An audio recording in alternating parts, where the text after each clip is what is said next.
Bienvenue dans notre méditation « Sa grâce nous suffit » qui a pour titre « Riche mais débiteur ». En vous efforçant de conserver l'unité de l'esprit par le lien de la paix, il y a un seul corps et un seul esprit, comme aussi vous avez été appelés à une seule espérance, celle de votre vocation. Éphésiens 4, versets 3 à 4.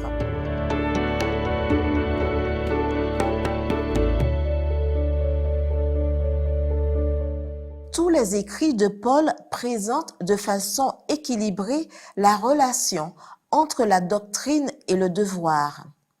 Éphésiens, chapitre 1 à 3, la doctrine désignée comme les richesses du Christ.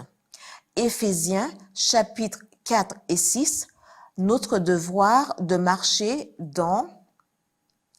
Les gens considèrent généralement les riches comme étant des personnes ayant de grands biens.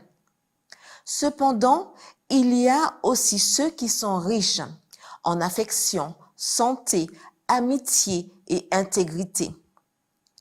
Dans son livre, Emilio Mira y López définit les 4 géants de l'âme comme étant les émotions de base qui gouvernent la vie et qui, comme les 4 points cardinaux, nous permettent de nous orienter. Ce sont, premièrement, le géant noir de la peur. Deuxièmement, le rouge de la colère. Troisièmement, le blanc de l'amour. Quatrièmement, et le transparent du devoir. Ce dernier est ainsi parce qu'il prend la couleur de celui qui exerce la primauté, que ce soit la peur, la colère ou l'amour. C'est l'amour qui pousse à accomplir le devoir. Sans l'amour, tout est une lourde et vile tâche. Avec l'amour, le fidèle accomplissement du devoir exalte et bénit tant celui qui le réalise que celui qui en bénéficie. Si la richesse vous permet d'avoir quelque chose, il est de votre devoir de tirer profit de son usage. À quoi bon l'avoir et ne pas l'utiliser ou l'utiliser mal?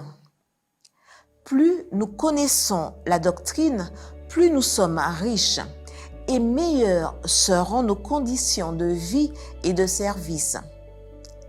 Mais ce n'est pas automatique. C'est pourquoi le monde est rempli de connaisseurs, mais vide de pratiquants. Si les Éphésiens ont accepté l'appel du Christ à faire partie de son corps, voir Éphésiens 1, qu'ils accomplissent donc le devoir de marcher d'une manière digne de la vocation qui leur a été adressée, en vivant dans l'unité du corps du Christ, voir Éphésiens 4. Si le Christ nous a ressuscités de la mort dans nos péchés, voir Éphésiens 2, ne demeurez donc pas enveloppés de linge mortuaire.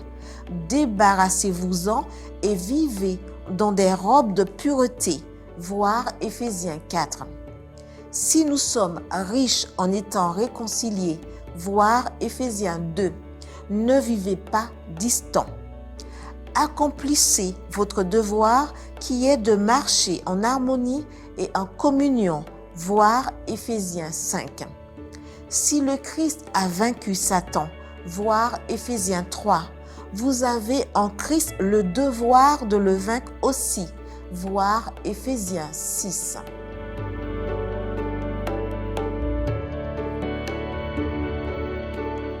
Satan tremble et fuit devant l'âme la plus faible quand elle cherche un refuge dans ce nom tout-puissant. Les riches en Christ accomplissent le devoir de marcher comme le Christ. Amen.